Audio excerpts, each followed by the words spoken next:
Now, I will introduce the person who will be moderating the next session, Miss Sibel Nana Ama Osi.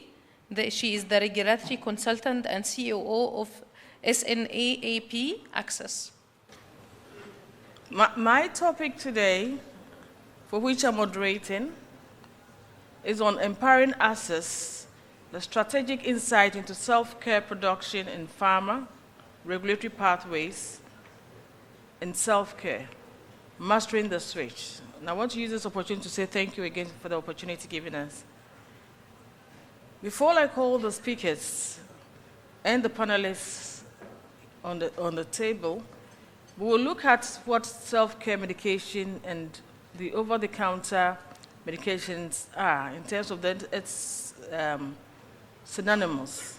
And the fact that several literature reviews indicate that at least half of the world's population lacks access to essential healthcare products. And further studies also have looked at the beneficial effects and the value of self-care for individuals and society, focusing on self-medication of non-prescription medicines and its impact on public health.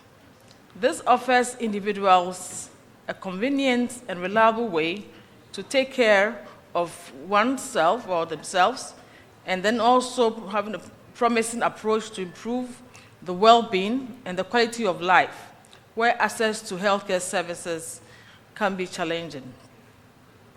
The barriers have driven, which we have spoken about, actually are driven by shortages in healthcare providers, lack of healthcare facilities, and high cost of healthcare services, and the availability of effective OTCs, medicines, and information on their use as an enabler of self-medication. Yet, it is particularly crucial to improve individual access to critically effective, safe, and reliable non-prescription medicines. There was a publication by Women May et al. In September 2023 that talks about self-care medication, and that stipulates that globally, yes, there is a lot of literature, but for the lower and middle-income countries, there's inadequate research and the availability of data on the role and values of self-care. So here we're looking at, on the continent, we'll be looking at it this perspective where the self-care aspect of it itself, it becomes a responsibility of the patient or the carer in the use of the non-prescription medicines, and the role the practitioners and the pharmacists and other health care givers, especially the regulators and the industry, will look at and support it to ensure the empowerment of this process, ensuring that at least quality medicines are available. Here, the supervision of most of the practitioners actually finds it difficult in terms of its practicality, and then the fact that they have to also contribute to it. Here, we want to listen to the pharmacist's perspective, the regulators, and of course the industry, and see how their work benefits and safety of this approach also enhances the understanding of the carer and the user. On the background of this information, I would wish to call on Dr.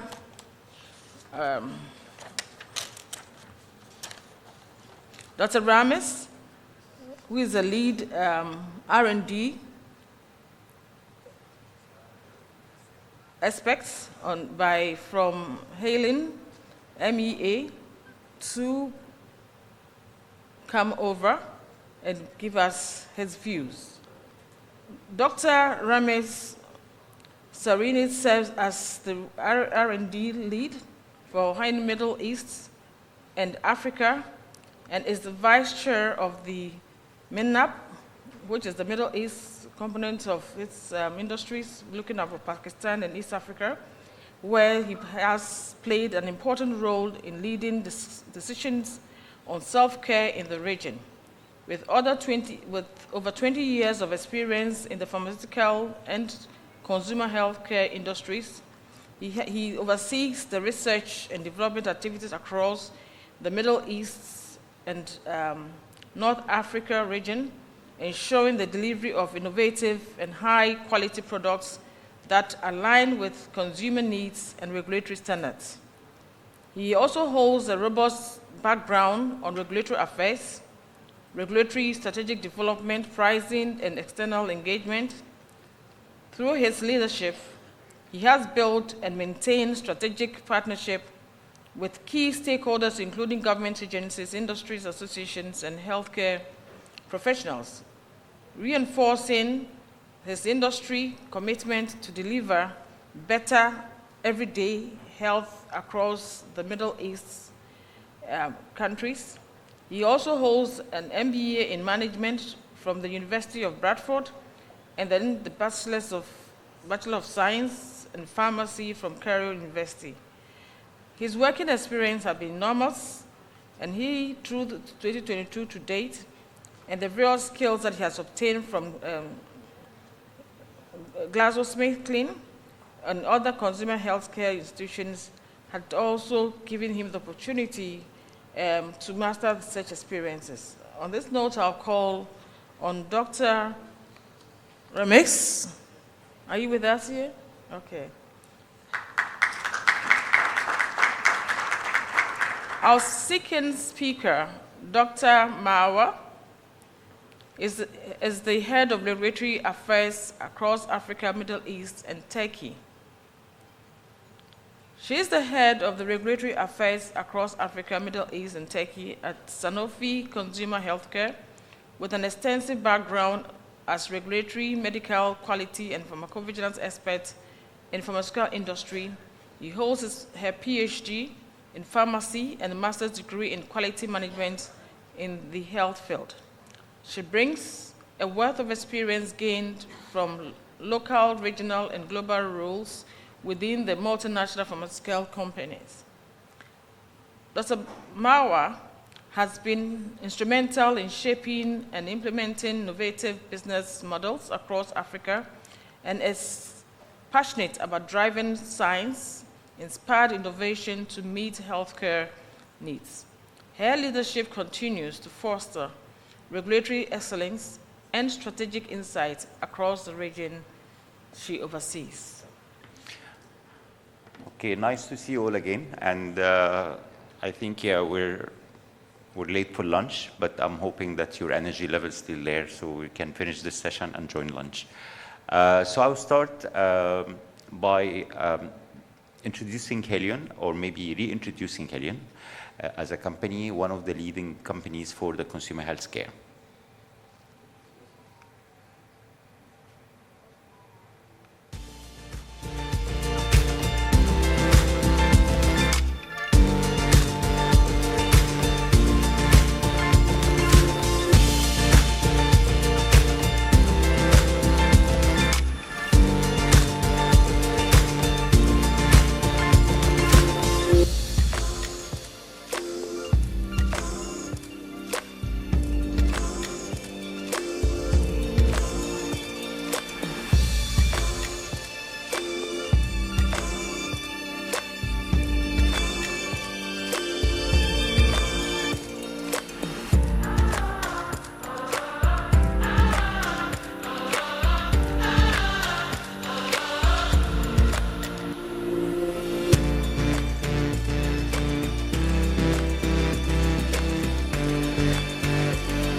So reintroducing Helion, just to bring that back to the history. Like 2 years ago, GSK Consumer, GlaxoSmithKline Consumer Healthcare demerged from GlaxoSmithKline and created the largest consumer healthcare company with the name Helion.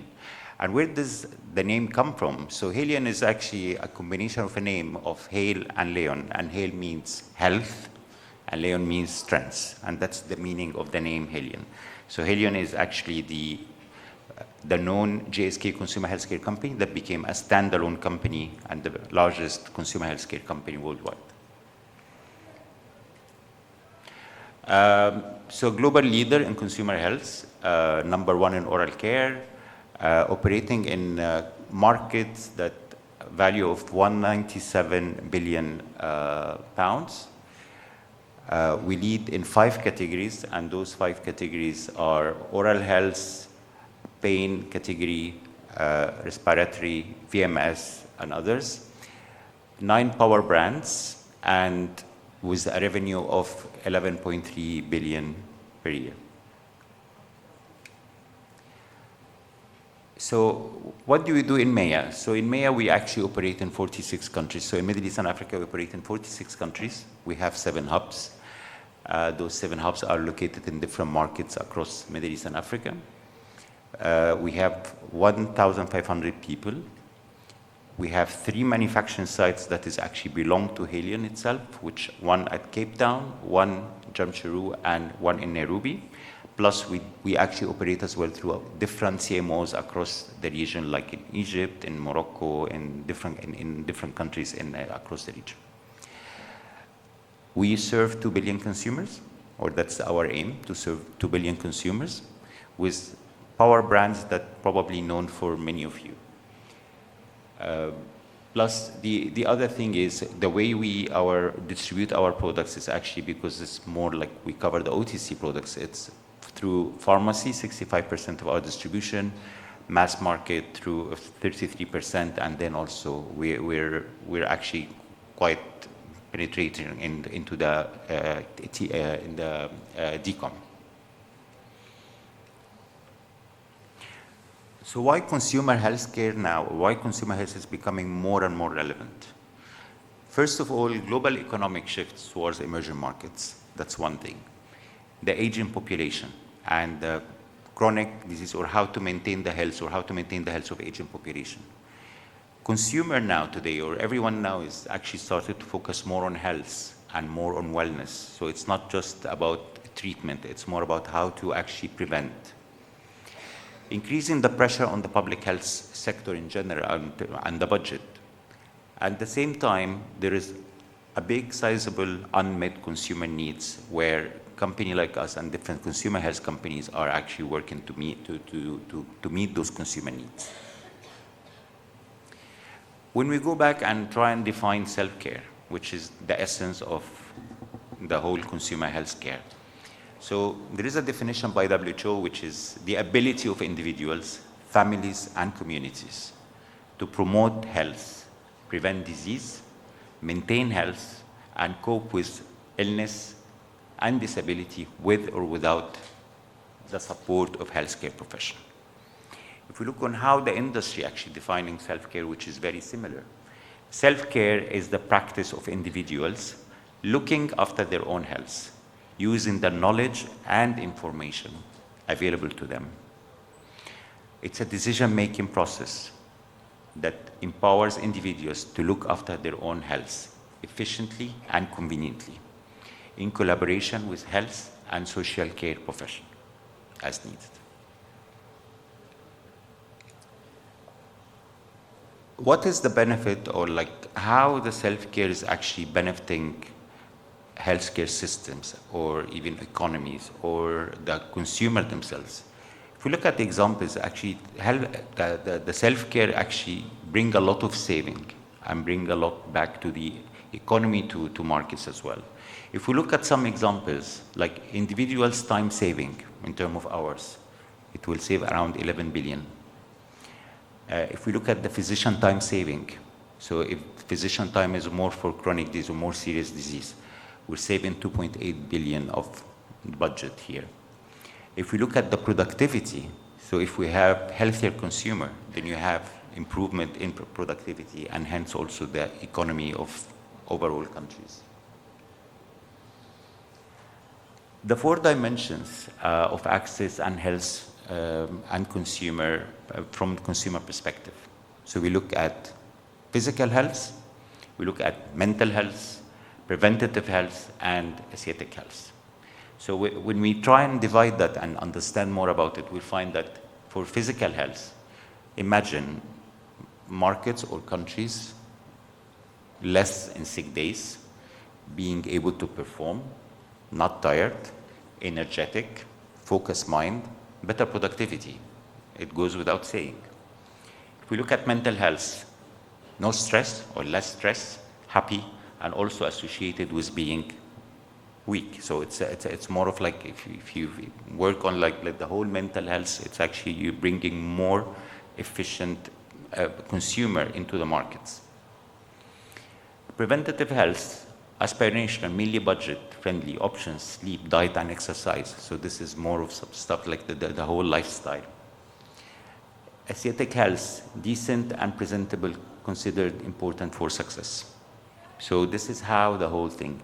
And if we look at all of that, and if we do look at the consumer perspective, that we had that study basically saying that physical health is considered the most important, followed by aesthetic health. So this is more of like what came at the top priorities in terms for the consumer. The ability to provide income and the ability to work.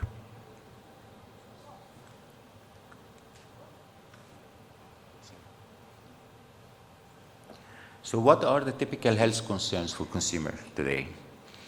Infectious disease, maternal and child health, lifestyle disease, and chronic conditions. So these are more of like the top, when you ask consumer or even governments today, what are the top ones? These are the top ones.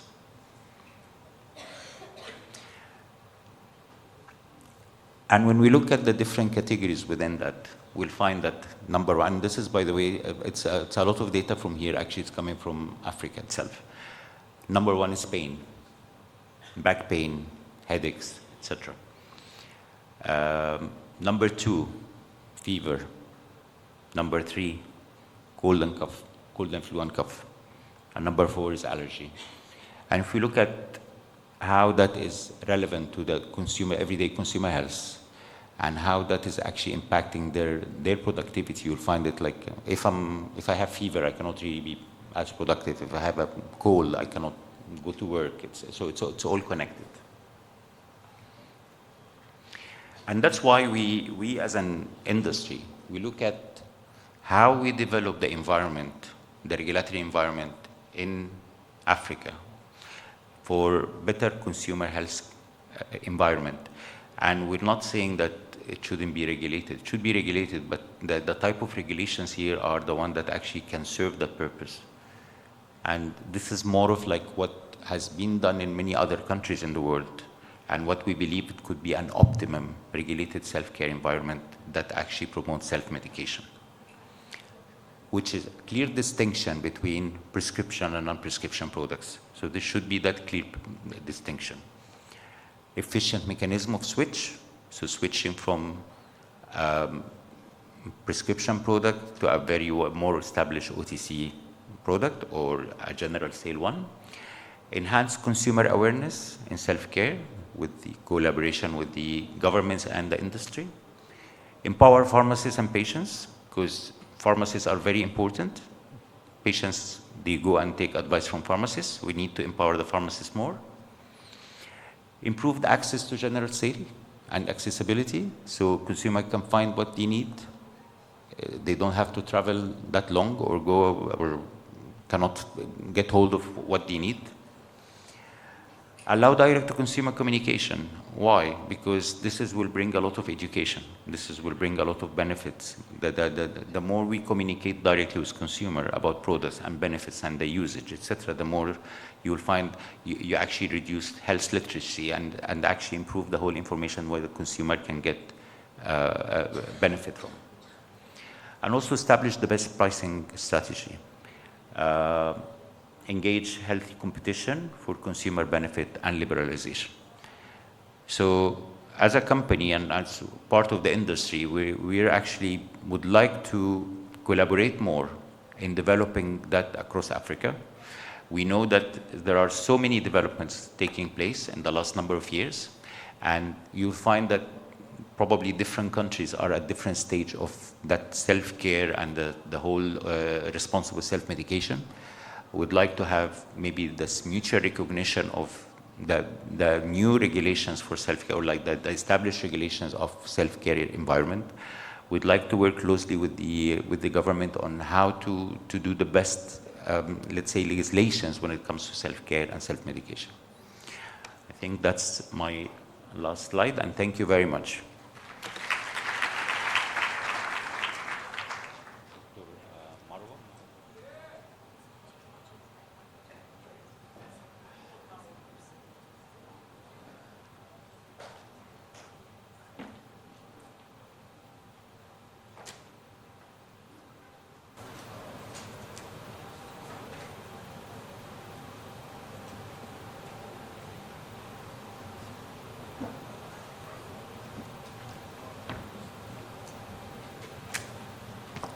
I think I've already introduced Dr. Bauer by, already informing us who she is.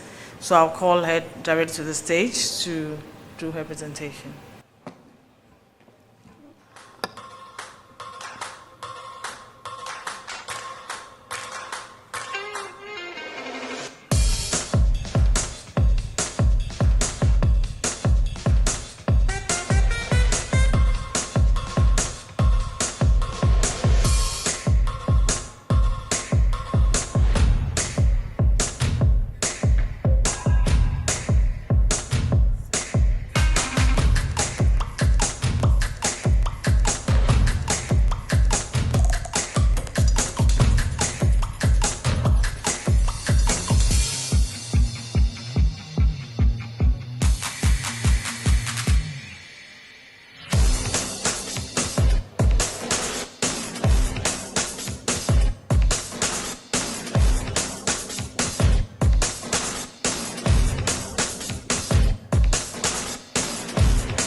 Good morning, one and all. So I'm glad to present Opella through this video, which is the Sanofi consumer healthcare that recently became a standalone company called Opella.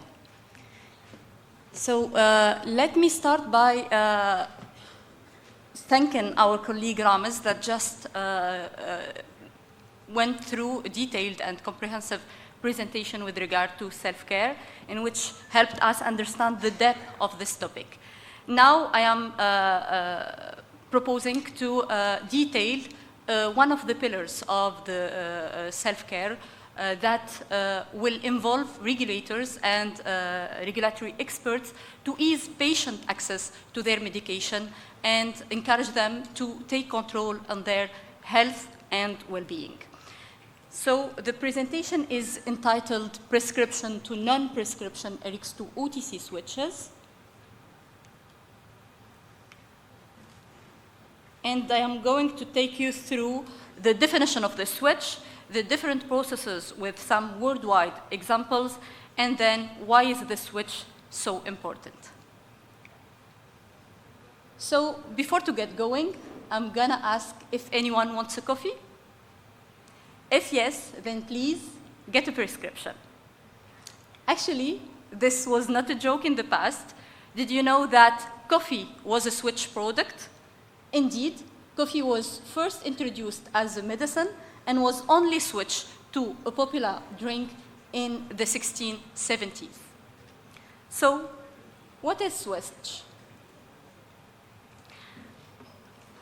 A sponsor of a non-prescription drug product may seek to market a prescription drug product as non-prescription. This would be in the initial marketing authorization application. However, a sponsor of a prescription drug product may initiate this change in marketing status through the NDA process. This change in the marketing status is commonly referred to as a prescription to non-prescription RX to OTC switch.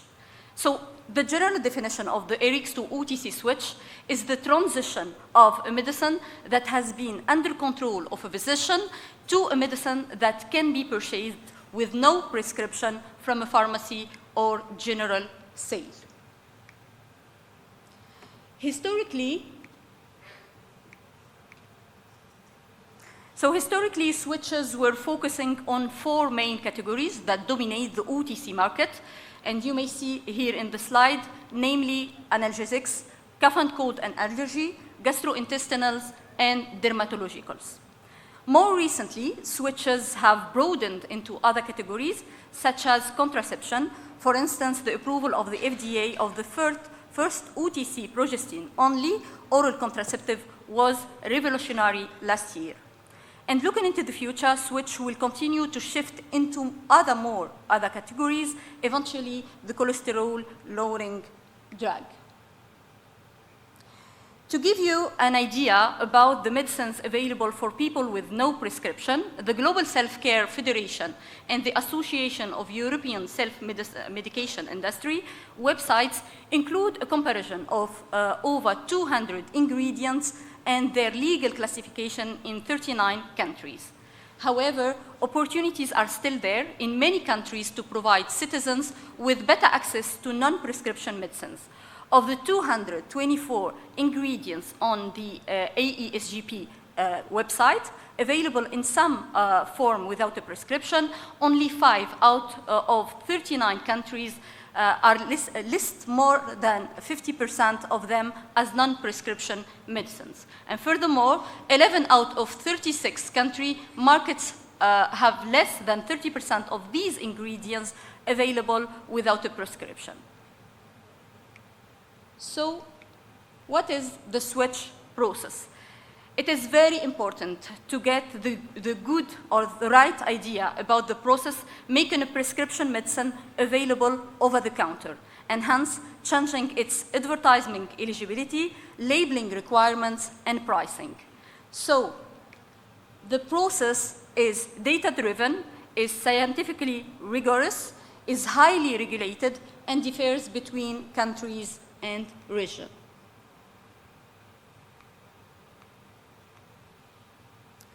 There are 3 main types of switches, and I'll start with the less complex one on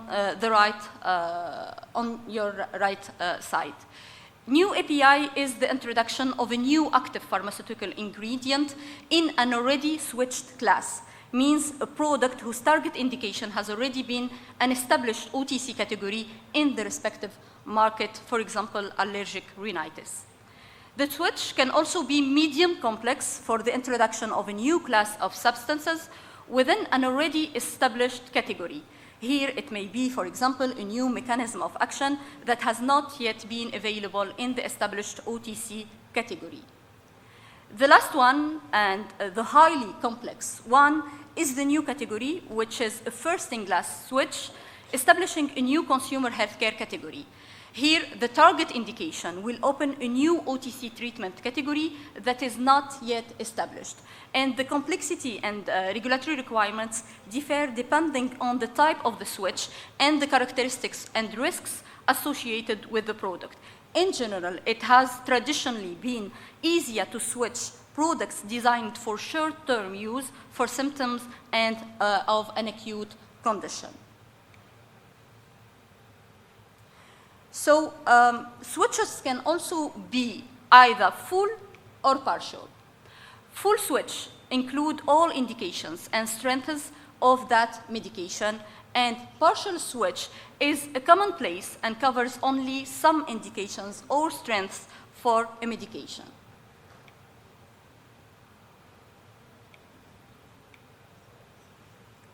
There are different types of non-prescription OTC medicines in different countries.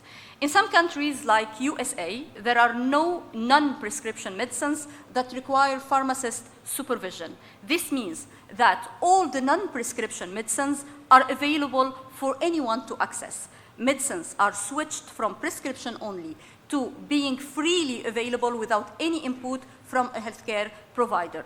The lack of pharmacist supervision means that the pack and the pack insert alone need to be easy for the patient to understand so he can appropriately select or deselect the product based on the OTC label. In other countries, such as France, Germany, Italy, and UK, there are two categories of non-prescription medicines under pharmacist supervision, where they are kept behind the counter, offering an intermediate level of control or intervention, which can be useful for more complex switches where people may require special advice for the treatment. A recurring feature in countries where more ambitious switches have taken place, such as Australia and UK, is the key role pharmacists play in assisting patients in both understanding their conditions and guiding in product selection. The second category of non-prescription medicines is being available for anyone to access and may be sold from retail as well as pharmacies. Japan example is here to show you that there are different ways to implement OTC status. In Japan, there are 4 categories of non-prescription medicines with different level of pharmacist supervision that can range from mandatory face-to-face instruction to instruction upon request.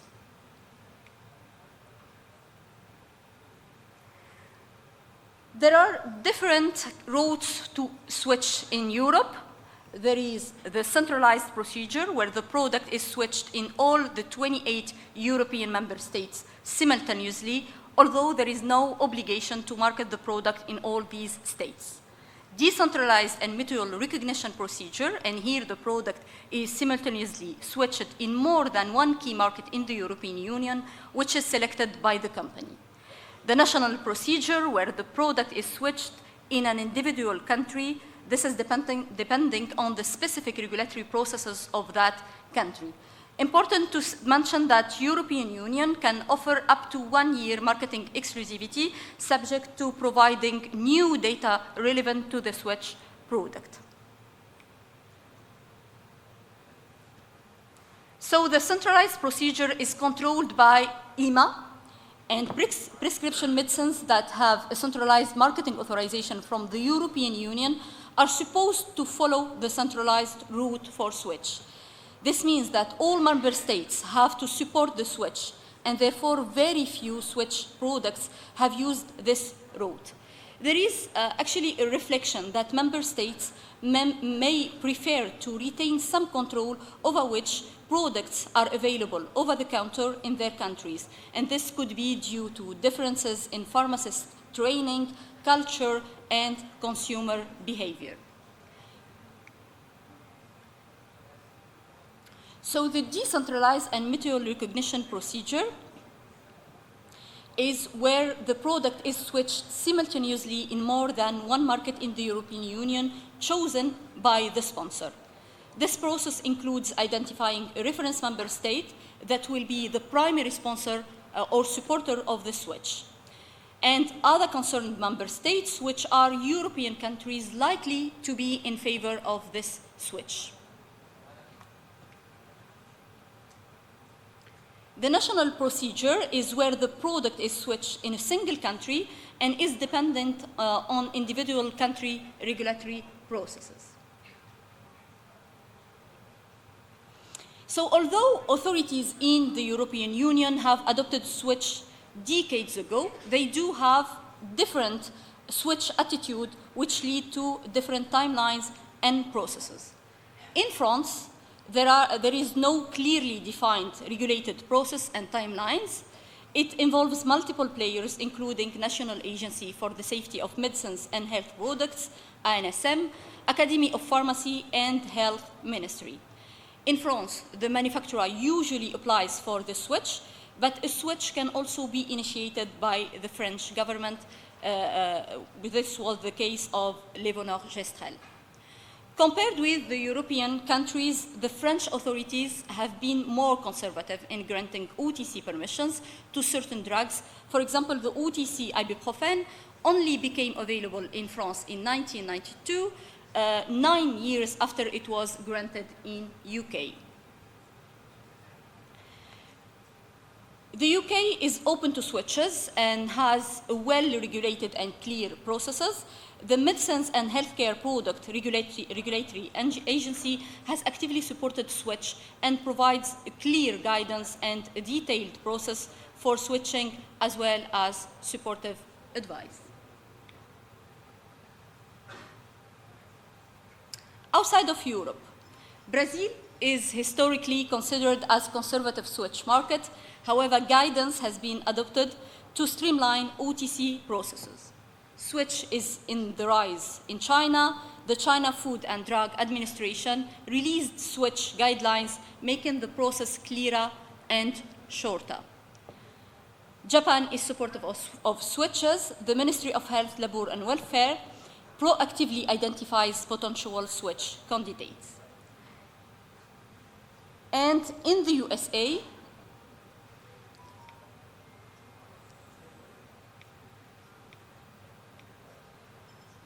between 1972 and 2016, the FDA approved a total of 114 ingredients, indications, or dosage strength as OTC switches.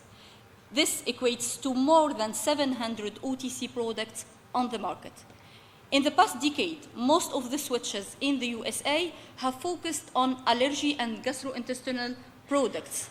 US FDA provides available 3 years marketing exclusivity when the sponsor proves that the switched product provides innovation that are not available in the currently marketed OTC drug. So for the switch in the USA, it is required to submit an application containing both efficacy and safety data. These data may include randomized controlled clinical trial submitted in the original NDA for the prescription drug and new randomized controlled clinical trial. Additionally, the applicant must provide data that demonstrate patient can understand how to use the drug safely and effectively without the supervision of the healthcare professional. The applicant must also provide post-marketing safety surveillance data. And regulatory decision-making is always going to be on the basis of the benefit and risk, in particular incremental benefit and incremental risk of OTC availability compared to the prescription-only access. FDA will approve the switch when it determines that the previous prescription status is not necessary for the protection of the public health by reason of any potential harmful effect of this drug.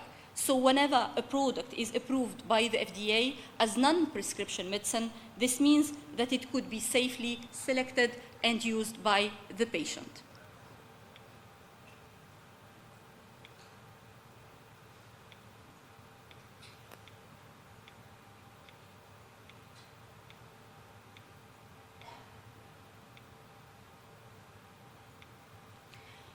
So switched OTC medicines are available to any patient without pharmacist supervision in USA. In order to demonstrate that patients can correctly choose a suitable product, companies are required to perform self-selection and actual use studies. These studies depend on the clarity of the information on the pack and pack insert that will be put in place. As you may see, studies duration can go up to 2 years. And now I want to share an African success story, is that of the Egyptian health authorities. In Egypt, the journey started in 2014 when the Ministry of Health approved the non-prescription medicine status and published a list of 127 OTC products. And this was a revolutionary step towards regulating the self-medication that has been widely used by the Egyptian patients for the control of their symptoms and minor ailments. In 2015, and in order to offer the best level of support to pharmaceutical companies in their promotional activities, the MOH published the first guidelines for the promotion of non-prescription medicines. And in 2021, 2 years after the Egyptian Drug Authority was officially established, the first guidelines for classification as non-prescription medicinal products was published, along with a list of OTC switch-approved products. This was triggered by the increasingly vital role over-the-counter drug products have been playing in the Egyptian healthcare system. It is important to mention that the EDA was very thoughtful in setting the OTC regulation and aiming to adapt the concept to the reality of the Egyptian market. Means that EDA has not only put in place the regulation to switch the product from prescription only to non-prescription products, but the EDA aimed to assist the pharmacists in their daily work when they advise and guide the patient in his medicine selection.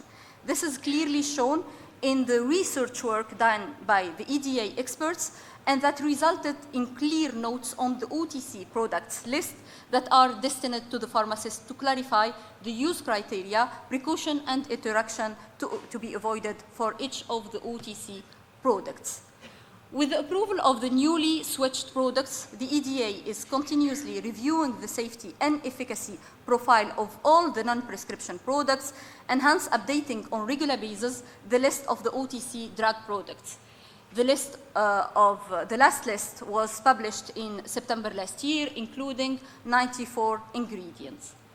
Finally, I just want to add that the Egyptian authorities in their regulatory development project are trying to keep up with the times and responding to the emerging needs of the sectors by putting the guideline for online promotional, educational, and awareness material activities in 2021. So why is the switch so important? Prescription to non-prescription, I will finish. Prescription to non-prescription medicinal switch has a huge impact on the different stakeholders of the healthcare system. So, a research of the American Consumer Healthcare Product Association shows that 81% of adults use OTC products as a first response to minor ailment. The OTC switch provides a timely and more convenient access to treatment.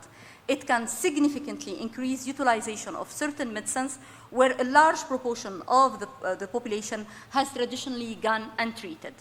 This actually empowers consumers to manage their own health in a more efficient way. OTC switch comes also with a process to enhance consumer literacy through the widespread availability of a very clear and concise product information.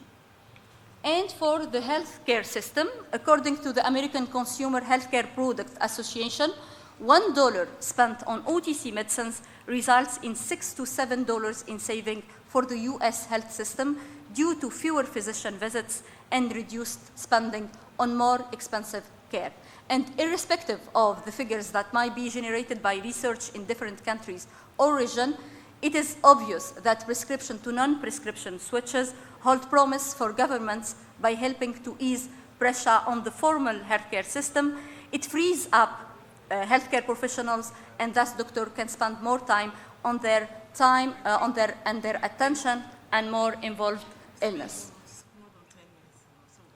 Thank you. Okay. Thank you.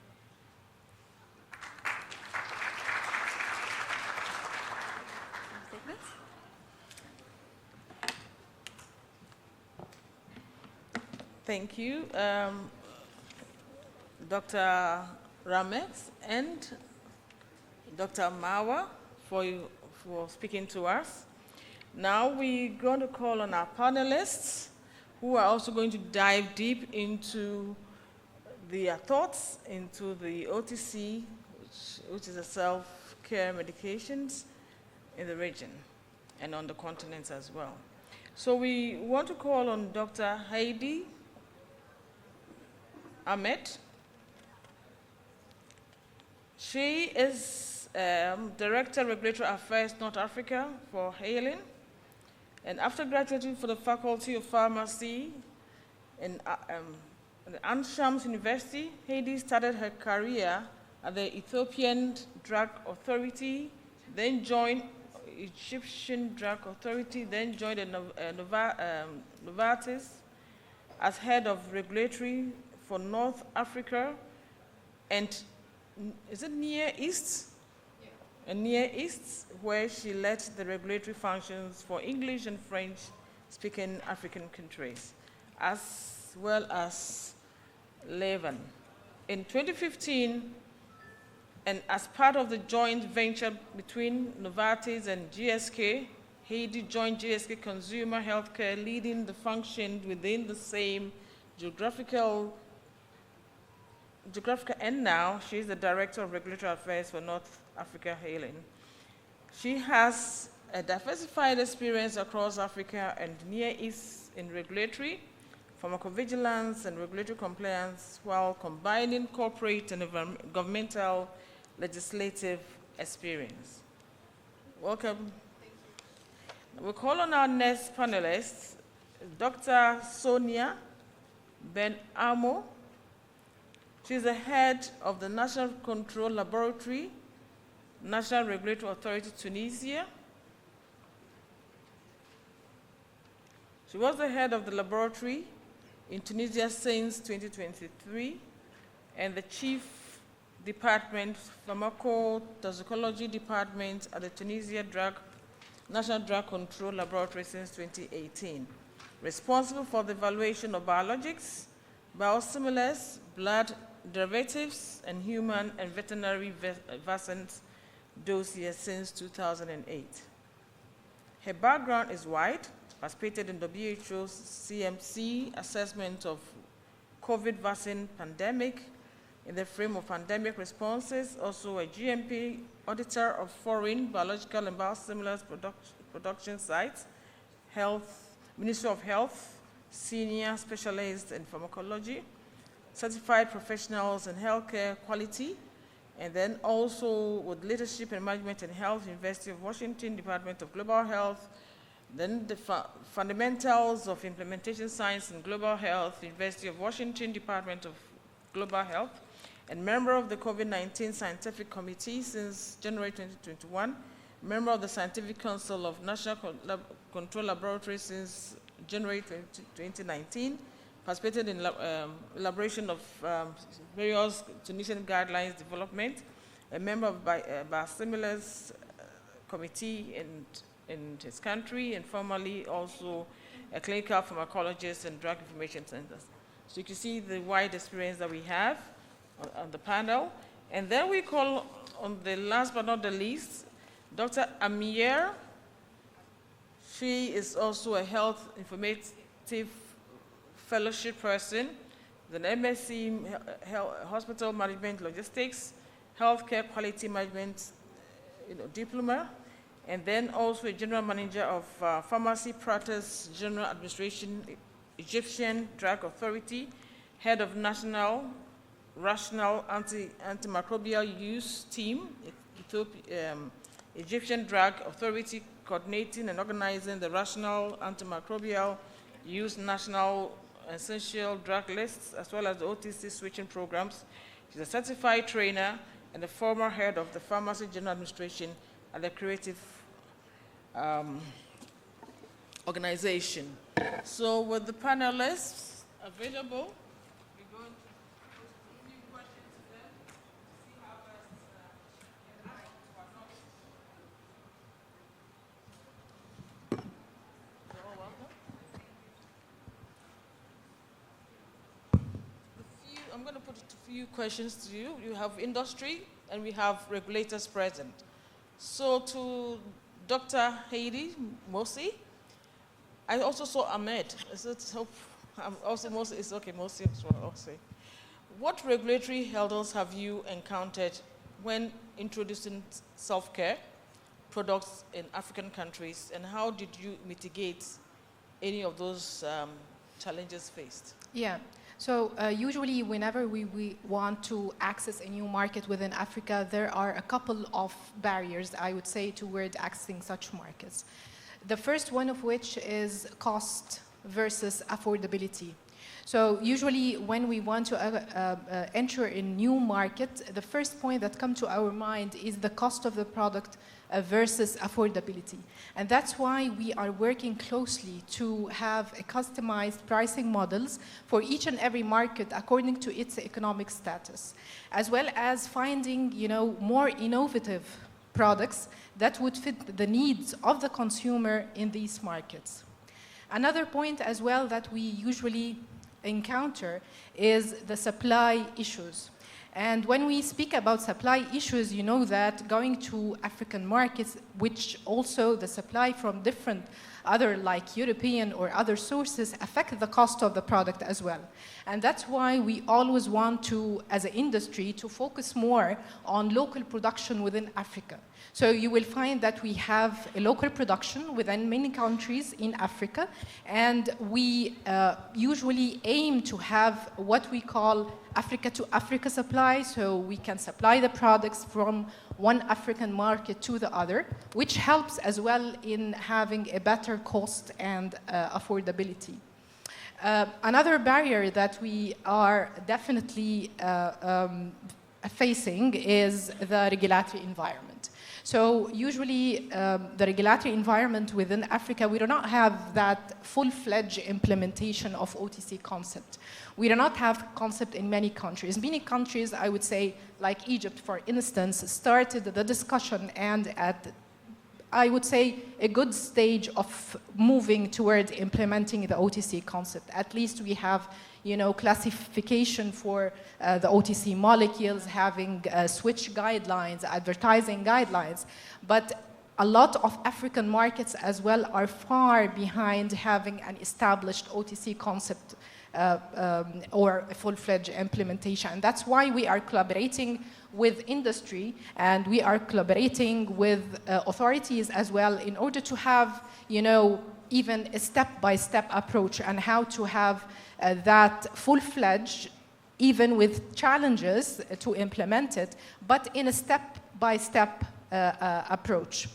I would say the last point is awareness and education.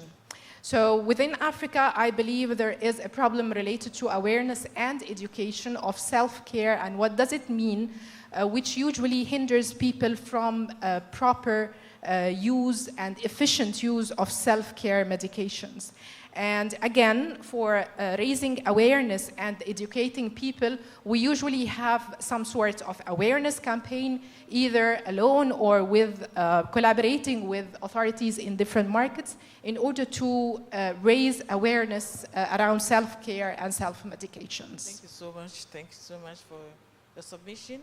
I'll go to Dr. Mara. You've actually educated us a lot on switching, so I would pose this question to you. How could we ensure that the labeling on self-care products is clear and easily understood by consumers with varying levels of health literacy? And then also, are there any initiatives to make labeling more intuitive and to promote health literacy? Thank you. So I think that it is our responsibility as pharmaceutical companies promoting self-care products to ensure that the labeling is clear and easily understood by consumers with varying level of health literacy. Companies should promote practices that prioritize clarity, simplicity, and accessibility.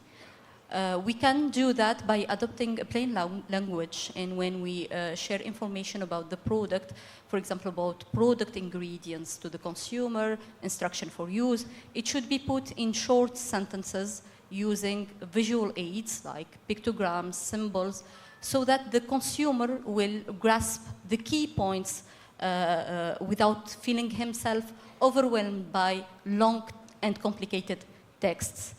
There is also another practice that multinational companies are adopting is to incorporate multilingual labeling within the same pack using the common languages spoken in that country, which increasingly improved the understanding of the labeling. I need to emphasize that nowadays we definitely need to use digital solutions in presenting our labeling.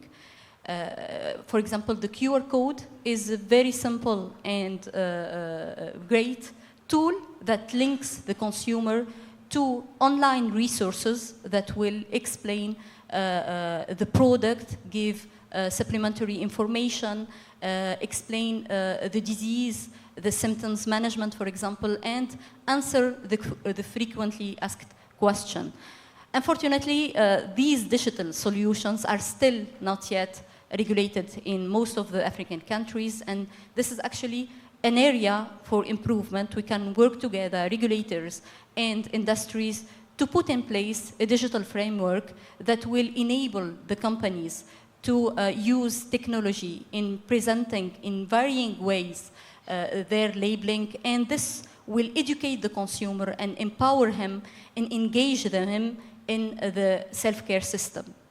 With regards to the health literacy initiatives, there are some good initiatives in Africa that can be shared, especially Health Literacy Africa, which is a non-governmental association that is constantly raising awareness about health literacy and calling for a clear labeling for health product.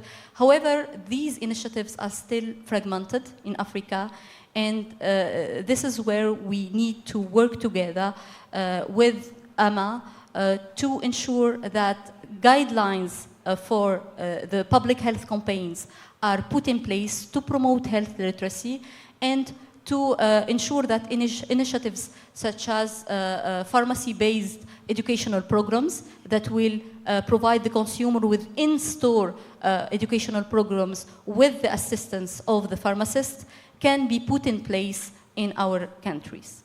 Thank you so much, and I'm happy you're talking about the QR codes. Even though you're saying that in most of the African countries, I want to tell you that ECOWAS has started. Because for products that are very small packaged, like the eye drops, we use QR codes. And we're dealing with 3 countries, so that helps us, and especially the pill and then there's SMPCs are done in QR codes on the products, so we are moving forward. So I would want to call the regulators as well to share their views on this perspective. Dr. Sonia, probably I'll get Dr. Sonia first. How do you see the role of healthcare products in the broader public health strategy?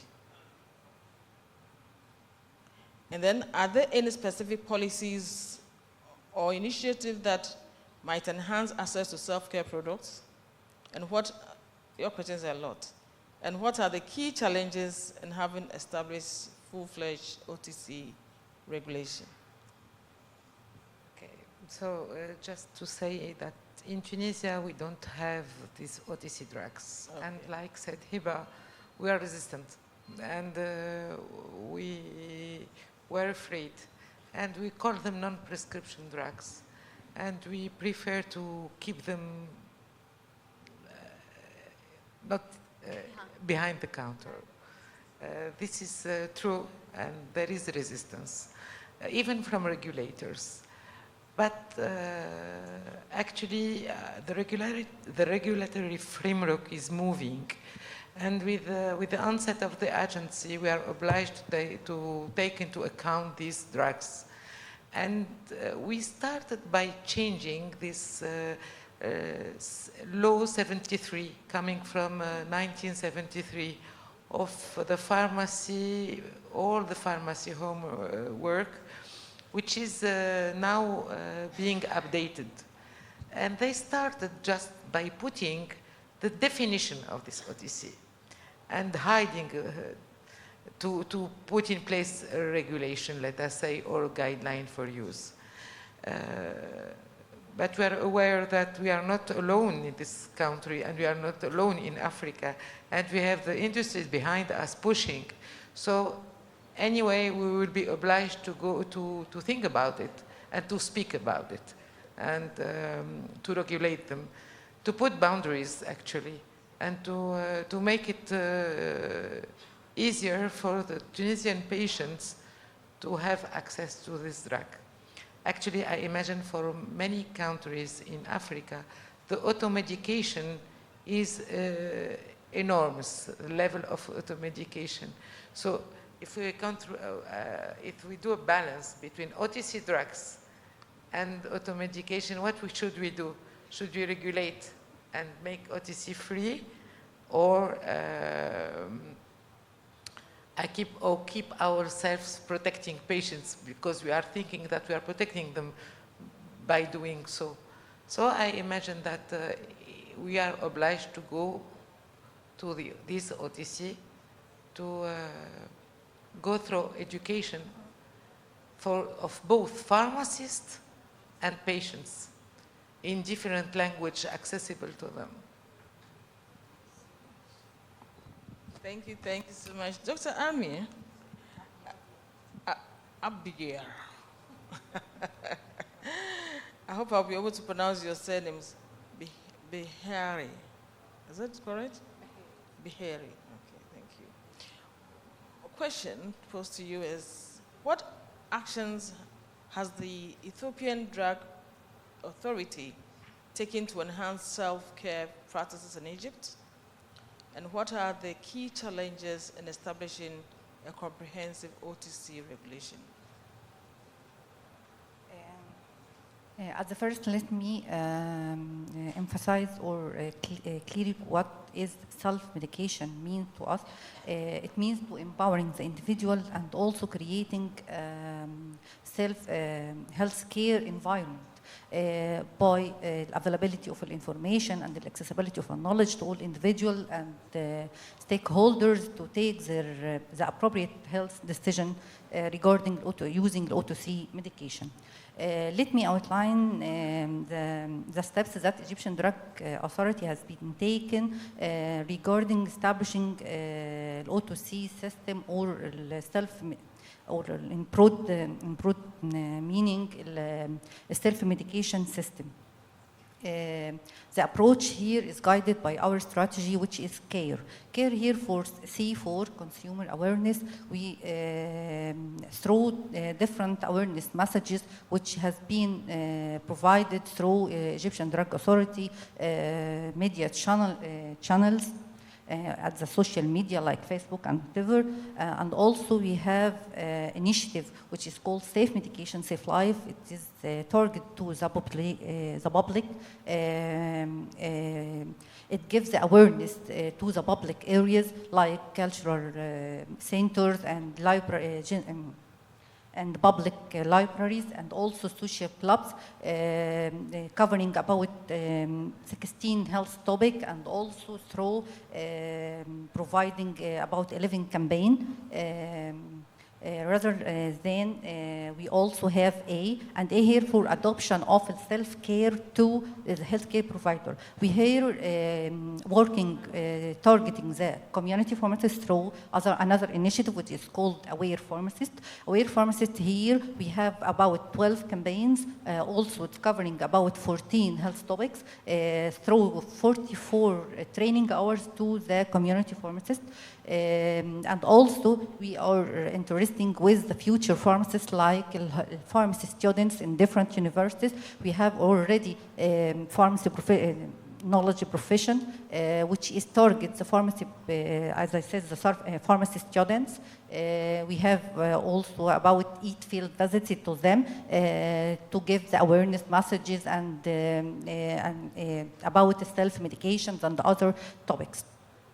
And we will go here to R here for regulatory intervention. Egyptian Drug Authority have many regulatory interventions in the last 2 years, including, as Dr. Marwa mentioned, the publishing of over-the-counter switching classifying guidelines, and also we have established process of switching from POM to OTC medications, and also we have many rules regarding the advertising of medications through publishing guidelines regarding prescription, non-prescription, and online and cosmetic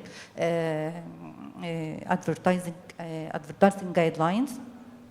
And lastly, we will go to E, empowerment. We here acting by empowerment through data accessibility. Data accessibility here, through by publishing about more than 14 product label on our website, and also by establishing a new system for e-labeling with QR code, but it is still in the first steps or pilot, its pilot version regarding certain types of medications. Also, we're receiving drug information requests and also reporting regarding inappropriate advertising regarding medication through our hotline. And lastly, for our EdaCare applications, which is give many resources, including searching through our database, medication, O2C medication list, essential drug list, and also other guidelines and newsletters, and also awareness medication. And thank you. Sorry for being... Yeah, I can see that Egypt is way ahead in its preparation towards OTC. That's great. But then we see the patient in the center of it all, the discussion we're looking at. We have the industry, we have the regulators. How are you working together? Because you've all given brilliant ideas in your own domain, what you're doing. So I wanted to see how we can collaborate. So my question would go first to Dr. Heidi and Dr. Abril. Abril, the two of you, any of you can answer, this question that I'm going to post. And then Dr. Mao will look at the collaboration in the labeling. You've talked about a lot of labeling and all that. So I want you to come up how we can also look at it. So my first question would go to the two of you, which says, how can industry stakeholders collaborate with regulatory bodies to create a more supportive OTC environment? Yeah. I believe it all starts with open channels of communication between industry and regulators in different markets. So through having a proper channel of communication where we can share, feedback, where we can share experiences, we can tackle many topics. So the first of which is, for example, is sharing experience and capitalizing on what have been achieved in different markets. So what have been achieved, I mean, in more, developed markets where there are stringent health authorities, so we can apply and share experience from other markets. The second point that we can collaborate on as well is, building capacity and capability of the regulatory team in order to be, more exposed to the new industry trends and updated on what's really going on in other parts of the world in order to apply such knowledge and use it here and, in many other markets. And finally, I believe, as Dr. Abir was saying, regarding the awareness campaign and education of the public, so we can collaborate on that as well. So a collaboration between industry and authorities, we can tackle more areas and we can reach more population in terms of education and awareness. So I believe, let's start with, I do believe that we have started opening channels with authorities in different markets, but we have to maintain such pace and share feedback frequently in order to achieve such a collaboration. Thank you so much, Dr. Abir. Never mind. Okay. First, as Dr. Heidi mentioned, the communication between the industry provider and the regulatory bodies is very important, and also sharing experience from other countries on the process. But also from our working, we have some tips or some key few ways we need for more collaboration and opening from the industry stakeholders to do. First of them is the risk mitigation plan for some medication that I think Dr. Marwa has mentioned in her presentation. Some medication has the potentiality to be O2C. It is already BOM, but has the potentiality to be switched to O2C medication. So we need risk mitigation plans covering administration methodologies, dosing guidelines, precautions, as in case if the accessibility is of it as O2C medication, so we be sure of the safety of the patient. Also, we need. Okay. on brief. Also, opening for data and supporting data and search regarding self-selection studies and label comprehension studies. And the last, be opening regarding labeling and the packaging for the safety of medication, OTC medication. Thank you. Thank you. So that coordination is very important. So Dr. Mawa, how can you help us to create labeling standards? I mean, give us a brief picture, very brief, to support consumers in making self-care decisions. What are the key things we should do? Because we're all learning from you. What are things that we need to put on our labeling, especially for OTCs? I think that to support the consumer making an informative self-care decision, it is up to all the stakeholders in the pharmaceutical field to put labeling enhancement in their strategy. So we should collaborate together, industries and regulators, to put labeling guidelines in place that meet the regulatory compliance and the consumer needs. And when putting in place these guidelines, we may adopt some best practices from global models, like we can use or learn from the US FDA drug facts labeling model or European Medicines Agency guidelines, so that our guidelines would be effective and user-friendly. A few minutes ago in my presentation, I was sharing that agencies such as US FDA are collaborating with the companies to put in place research with regards to the consumer understanding. So we may, as part of the public-private partnership, put in place consumer-centered labeling tests with focus groups or surveys to understand or figure out how well the consumer understands the labeling and what are the area for enhancement. And the feedback we will get would be an iterative way to improve our standards. Thank you so much. I thought we could take some few questions, but I believe that time is fast spent. So, and I don't want to stand in between you and your lunch. So probably you could pose questions to our speakers and panelists when we go on for lunch. So I want to use this opportunity to thank Dr. Ramix again, and as well as my panelists here. You've done a good job, and they've educated us well. Please, you cut across so many areas, which I think are very relevant. Thank you so much.